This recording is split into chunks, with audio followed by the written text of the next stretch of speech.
message was transmitted at the request of Red Yoshi's power plant company. The power plant in Plushy City in Epicville has just had a nuclear explosion. This explosion has the capability to produce nuclear fallout. Fallout is a byproduct of nuclear attacks.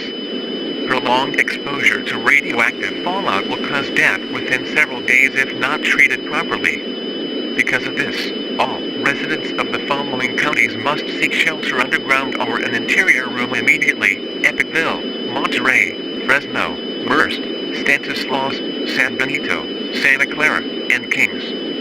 Stay tuned for more information on this dangerous situation.